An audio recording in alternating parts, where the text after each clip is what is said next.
Oke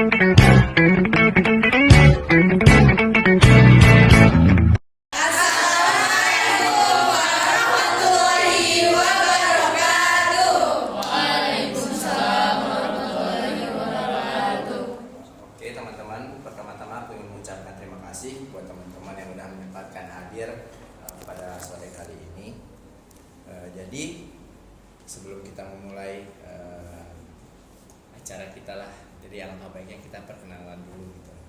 Perkenalkan, nama aku Dava Anesta. Aku Salha. Perkenalkan, nama aku Alisa. Aku Regita. Kenalin, aku Azmi. Aku Hansa. Dan aku Filza. Saya Kayla. Aku Bita. Saya Roskara.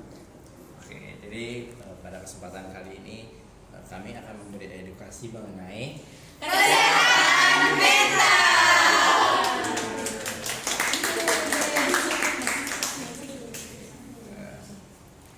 Jadi kami mahasiswa kedokteran Universitas Ahmad Dahlan. Jadi pada kesempatan kali ini kami akan memberikan edukasi mengenai kesehatan mental. Jadi sebelumnya tahu nggak sih teman-teman apa itu kesehatan mental? Mungkin ada yang tahu? Mungkin ada yang pengen nyuarain pendapatnya. Soalnya sebelumnya udah pernah dengar kesehatan mental itu apa dan gimana gitu. Ada yang tahu nggak? Oke, mungkin jika teman-teman masih belum tahu atau kurang paham apa itu sih kesehatan mental. Jadi kita nanti mau ngebagiin poster mengenai kesehatan mental.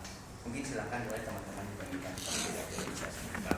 Ini bisa bagi ini ya, bagi-bagi ya. Jadi kesehatan mental itu apa sih dan seberapa penting kesehatan mental buat kita? Jadi kenapa kesehatan mental itu penting buat kita? Jadi definisi dari kesehatan mental itu sendiri adalah suatu kondisi kesejahteraan emosional, psikologis, dan sosial individu. Kesehatan mental itu harus seimbang. Jadi ketika seseorang memiliki kesehatan mental yang baik, maka dia akan bisa melakukan aktivitasnya secara lancar, mulai dari bersosialisasi dengan teman-temannya. Bahkan ketika seseorang memiliki kesehatan mental yang baik, maka dia akan bisa dengan mudah menyelesaikan suatu masalah yang ada dalam dirinya. Mungkin bisa dilanjutkan oleh teman saya. Apa aja sih cakupan kesehatan mental? Nah, kesehatan mental ini mencakup kemampuan seseorang untuk mengelola stres, menjalin hubungan yang sehat, beradaptasi dengan perubahan kehidupan, serta merasakan, memahami, dan mengatasi emosi. Nah, selanjutnya itu ada faktor-faktor yang dapat mempengaruhi kesehatan mental. Yang pertama itu ada faktor genetika. Ada yang tahu nggak apa itu genetika? Bawaan, turunan. Nah, ya bagus.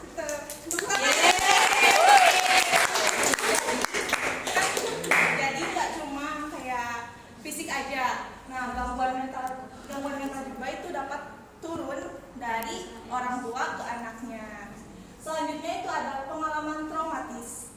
Nah, pengalaman traumatis itu ada yang dari kecil atau bisa dari sekarang. Aku mau ngasih contoh pengalaman traumatis yang dari kecil. Nah, misalkan waktu kecil kalian itu diperlakukan tidak baik, kayak dilecehkan atau mendapat kekerasan seksual, terus mendapatkan kekerasan fisik. Nah, hal itu juga dapat mempengaruhi kesehatan mental. Jadi semakin kan kalau anak-anak itu otaknya tuh belum sempurna, kayak belum tumbuh dengan sempurna gitu kan. Nah, kalau misalkan dalam masa pertumbuhan itu terus udah mendapat hal-hal yang bikin traumatis kayak mendapat suatu kekerasan, nah itu juga dapat menambah resiko untuk terganggu dengan kesehatan mentalnya. Selanjutnya itu ada stres dan tekanan hidup. Kalian pasti pernah stres kan, apalagi kalau banyak tugas, ya kan? Apalagi Persada juga. Persada, kuliah. Nah, laprak juga. Apalagi besoknya UTS, terus malamnya harus nah itu juga bisa dapat mempengaruhi atau semakin beresiko gitu untuk terkena gangguan kesehatan mental. Selanjutnya Baskara yang solusi sosial. Oke, silakan Mas. Selanjutnya yaitu faktor-faktor yang mempengaruhi kesehatan mental, isolasi sosial. Dan yang terakhir, ketidaksetaraan sosial dan ekonomi, dan masih banyak lagi faktor lainnya seperti faktor-faktor dari individu. Jadi kapan sih kesehatan mental mulai terganggu? Jadi kesehatan mental mulai terganggu tuh bisa saja saat merasa ketakutan atau kekhawatiran yang berlebihan, seperti seseorang merasa cemas berlebihan ketika harus berbicara di depan umum, hingga menghindari semua kesempatan yang memerlukan berbicara di depan orang banyak. Yang kedua, ada perasaan bersalah yang menghantui, seperti seseorang terus-menerus merasa bersalah karena kesalahan di masa lalu, seperti melakukan perasaan lemah meskipun permintaan maaf telah diberikan dan diterima. Dan yang ketiga, ada perubahan mood atau suasana hati yang drastis, seperti seseorang tiba-tiba merasa sangat gembira dan berenergi tinggi, lalu beberapa jam kemudian merasa sangat sedih dan kehilangan semangat tanpa alasan yang jelas. Mood swing mungkin yang dimaksud, guys. Boleh dengar? Nah, mungkin kapan aja sih kesehatan mental itu mulai terganggu juga dapat muncul ketika seseorang itu menarik diri dari sosial maupun dari lingkungannya maupun dari pertemanannya, dan juga kelelahan yang signifikan. Nah, ketika seseorang itu sangat mungkin butuh istirahat ataupun kekurangan istirahat, seperti mungkin kecapean ya, mungkin yang kayak kita juga udah pernah ngerasain seperti itu ya, itu juga dapat memunculkan adanya kegangguan dari mental orang tersebut. Jadi gimana sih buat kalian itu meningkatkan kesehatan mental kalian? Yang pertama itu bisa terapi psikologis. Jadi kalau misalnya kalian punya masalah atau lagi di titik terendah gitu, kalian bisa cerita sama teman-teman terdekat atau sama keluarga atau bisa sama orang-orang yang kalian percaya. Terus yang kedua itu ada meditasi. Meditasi itu kayak bisa memejamkan mata gitu selama beberapa menit. Terus kalian kayak kosongin pikiran kalian supaya pikirannya itu nggak banyak gitu yang dipikirin. Terus yang ketiga ada olahraga dan menjaga kesehatan fisik, bisa kayak yoga atau jogging. Terus yang terakhir ada mengatur pola makan. Nah, selanjutnya ada beberapa upaya juga yang bisa kita lakukan untuk menjaga kesehatan mental. Yang pertama ada menghindari kebiasaan buruk. Kebiasaan buruk di sini tuh maksudnya ya kalau misalnya tadi salah satu penyebabnya adalah menarik diri dari orang lain, berarti kan kita harus mulai belajar terbuka kepada orang-orang yang terpercaya. Minimal kalau emang nggak bisa terbuka ke banyak orang, kita tuh harus memiliki beberapa orang yang memang terpercaya dan emang kalau ada apa-apa tuh baiknya dikonsultasikan, karena kan kalau emang masalah dipendam sendiri kan pasti bakalan memicu overthinking, terus juga stres, depresi kayak gitu kan. Nah, yang keempat hubungan sosial. Nah, berarti benar perbaiki hubungan relasi dengan teman-teman, karena apalagi kita tinggal di asrama ya, peran teman tuh penting banget gak sih kalau di asrama?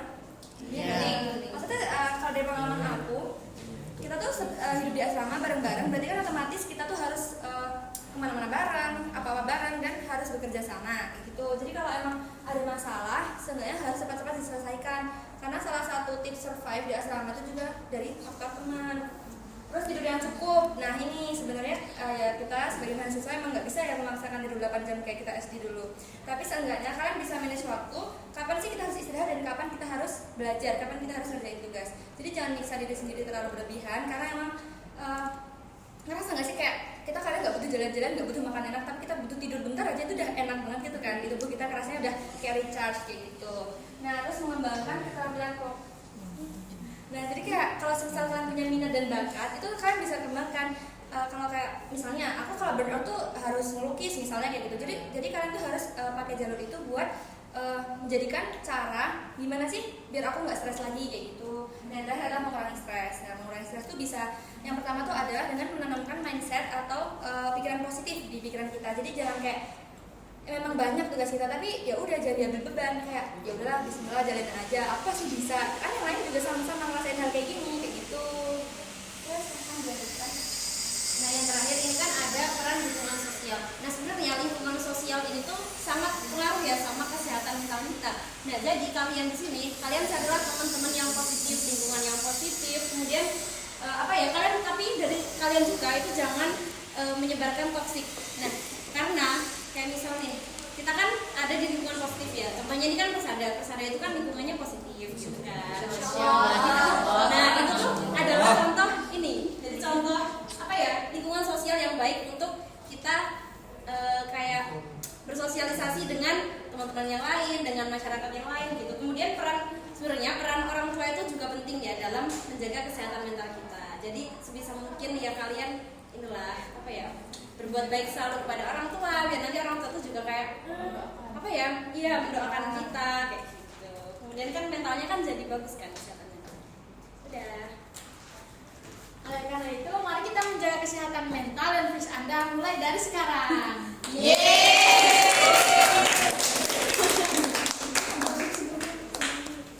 Oke, jadi mungkin teman-teman sekarang juga udah lebih tahu kan apa sih itu kesehatan mental. Jadi sedikit menyimpulkan, jadi kesehatan mental itu kan yang sudah disampaikan oleh teman-teman bahwasannya itu adalah kemampuan kita untuk memanage diri kita sendiri. Bagaimana cara kita itu menempatkan diri kita pada lingkungan. Dan juga ada beberapa tadi itu cara bagaimana sih kita ya menyelesaikan permasalahan dari diri kita sendiri. Oke, mungkin setelah itu kita bakal ada ya forum diskusi gitu. Mungkin teman-teman apakah ada yang ditanyakan mengenai kesehatan mental ini? Mungkin ya satu-satu aja lah kalau gitu, kalau misalnya ditanyain. Nggak ada yang mau ya. Ya nggak ada yang mau. Mungkin deh boleh dari kakak terlebih dahulu. Kira-kira ada perkenalan, terus mungkin ada sesuatu yang pengen dikonsultasikan atau ditanyain ke kita gitu. mungkin Atau ya. tanya pendapat kita tentang sesuatu gitu. Ya mungkin. Oh iya, tanya pendapat aja. Oke, perkenalkan nama saya Nur Hafiza Malia. Saya dari program studi sastra Inggris. Jadi ini masalah ya, bukan masalah yang saya alami sih, masalah yang teman saya alami. Jadi di sastra Inggris itu kami ada matkul public speaking. Nah, suatu hari kami disuruh untuk maju buat MC di depan. Itu kayak latihan pengambilan nilai kan. Nah, terus teman saya ini saking tidak percaya dirinya, dia itu sampai bergetar dari kaki sampai tangannya tuh bergetar semua sampai dia berkeringat kayak gitu. Kayak itu tuh masuk dalam gangguan kesehatan mental atau enggak? Sekian, terima kasih. Oke, jadi sih menjawab ya, karena tadi kan mungkin kalau dari pengalaman peristiwa yang kamu sebutin, mungkin orang itu belum terbiasa buat tampil di depan umum sebelumnya. Nah, mungkin sebelumnya dia masih menutup diri atau mungkin dia kurang bersosial, sehingga ketika pertama kali berhadapan dengan orang banyak ataupun berinteraksi di depan umum, badannya itu menunjukkan reaksi yang aku tuh gak biasa kayak gini, aku cemas, aku gimana sih, aku belum pernah ngalamin hal ini sebelumnya. Nah, kayak gitu sebenarnya mungkin bisa menjadi faktor gangguan kesehatan mental, tapi hal itu bisa diatasi dengan cara ya tadi sering-sering latihan buat berinteraksi dengan lebih banyak orang, berhadapan dengan banyak orang, karena ya join organisasi, karena kan kita hidup di lingkungan kampus ya, dimana di kampus itu memang harus membutuhkan kepribadian yang bersosial dan juga berinteraksi dengan banyak orang. Kita nggak bisa maksain selamanya diri kita tuh akan jadi seperti diri kita yang lalu di SD, SMP atau SMA. Nah, mungkin bisa disarankan ke temennya, atau mungkin dari kamu yang udah terbiasa mau di depan umum tuh bisa kayak, yuk nggak apa-apa, kita interaksi lagi sama lebih banyak orang, ya nggak apa-apa, presentasi aja.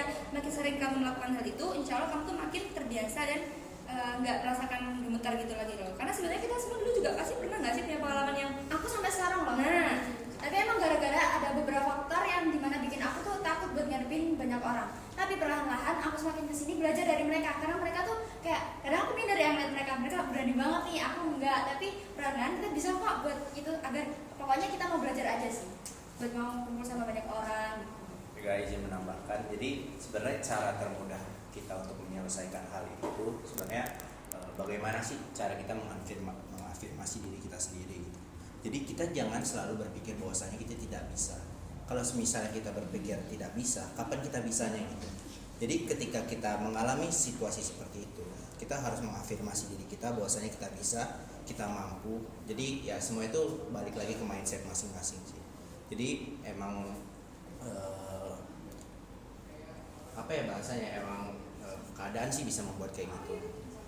Kadang yang kita biasanya tidak berani ngomong, tidak berani berinteraksi sama orang, tapi karena emang dipaksa oleh keadaan, mau tidak mau kita harus bisa belajar gitu. Bagaimana cara kita untuk berani berinteraksi dengan orang, berbicara di depan orang banyak gitu. mungkin yang lain ada yang perlu disampaikan, yang cowok Mas-masnya nih, mungkin ada yang ingin ditanyakan? kan kalau dari pop cowok tuh kadang beda ya rasanya kayak gitu. Karena cowoknya karena mudah bergaul iya, iya kan. ada aja. atau mungkin pengen tanya dari orang yang emang sebelumnya maaf ya kayak masih introvert dan gitu dia di kampus ya Harus sosial. iya, apalagi mungkin dia sosial energinya tuh sebenarnya kecil, tapi dia ketemu sama yang hiperaktif, yang sangat aktif gitu. Tapi sebenarnya di beberapa orang tuh kayak gitu bisa tahu menularkan energinya itu. Karena kamu kalau deket-deket sama orang yang hiperaktif itu ketularan nggak? Iya nggak sih? Iya nggak sih kalau dari pengalaman kita tuh kayak gitu. Jadi kayak menurut aku ya kalau emang tahu diri kamu tuh kurang dalam bersosial, ya kamu deket-deket aja sama orang yang emang bersosialnya tuh bagus gitu. Jadi insya Allah tuh itu nanti bakal ngembangin kok. Lama-lama kita lama-lama diri kita tuh jadi bakal kayak, ih aku juga mau kayak dia kayak bersosial sama banyak orang. Kan benefitnya apa coba kalau bersosialisasi? Relasinya banyak, terus temennya banyak, terus kalau naudzubillah ya kalau ada apa-apa kan ada gitu loh yang kita tahu harus ngehubungin siapa karena kita tahu dia pasti bisa nolongin atau gimana. Coba kalau kita sendiri terus atau kita menutup diri dari banyak orang pasti kan susah ya ke depannya gitu. Mungkin dari yang cowok mau tanyain? Saya mau tanya aja sih ke faktor dari kesehatan mental tadi. Jadi saya tuh pernah baca artikel tuh namanya tuh penyakit DID disorder. Itu penyakit ada satu penderita itu paling parah namanya tuh Jenny Haynes. Dia tuh dari kecil kena kekerasan seksual oleh ayahnya sendiri. Nah itu ketika dia dilakukan pelecehan seksual itu ada sebuah kepribadian baru muncul. Jadi itu kayak masalah kesehatan mental ya, apa namanya? Jadi ketika dia sedang dilecehkan tuh dirinya Jenny sendiri tuh hilang. Dia digantikan dengan identitas baru oleh nama tokoh baru. Jadi dalam dirinya sendiri itu ada dua kepribadian gitu. Terus seiring jalannya waktu sampai dia dewasa itu ada sampai 200 kepribadian yang ada di dalam diri sendiri. Itu gimana sih cara ngatasinnya gitu? Maksudnya apakah harus diterima atau ada obatnya sendiri sih? Mungkin rumit nggak sih, tapi bisa jadi salah satunya seperti ini terapi psikologis atau kemudian meditasi. Itu mungkin bisa lebih ke ahli ya seperti dokter kesehatan jiwa atau mungkin psikolog ke psikolog, psikiatri. Jadi memang kesehatan mental itu kan bisa dibagi tuh Mas, jadi beberapa tingkatan dan dimana emang faktor pemicunya itu banyak, mulai dari genetik, fisik, lingkungan, itu semua berpengaruh dalam kesehatan mental kita. Jadi seperti yang udah Mas sampaikan tadi bahwasannya emang benar ada namanya gangguan yang seperti itu yang bisa menyebabkan ketika mereka mengalami suatu hal yang tidak diinginkan oleh dia akan memunculkan kepribadian baru yang dimana diri dia itu tidak tahu dia melakukan itu gitu kan, dan digantikan dengan kepribadian lain. Ketika udah sampai di titik itu, alangkah baiknya bagi mereka yang merasa ada kesehatan mental yang terganggu bisa lebih mencari orang yang lebih profesional dalam menangani hal itu. Karena apa? Ketika sudah di fase seperti itu, biasanya orang tersebut itu sudah tidak bisa menangani dirinya sendiri gitu. Jadi alangkah baiknya dia mulai terbuka dengan kondisi dia dan mulai mencari para profesional yang bisa menangani hal tersebut. Karena konsultasi kan nggak boleh ke sembarang orang Ya, ya. benar Jadi kayak sekali. alangkah baiknya buat sekali konsultasi itu langsung ke orang yang tepat dan profesional. Takutnya kalau misalnya kita ngambil jalan yang salah, misalnya kayak orang pintar gitu kan tapi ya siapa tahu nos kalau misalnya nanti ujung-ujungnya kamu malah tambah rumit dengan dia menyuruh kamu menghafalkan itulah. Ya. Mungkin ada yang lain? Ada pertanyaan yang lain nggak? Kalau nggak mau sharing juga boleh. Ya, mau sharing-sharing Mau juga. sharing-sharing. Terbuka banget ini.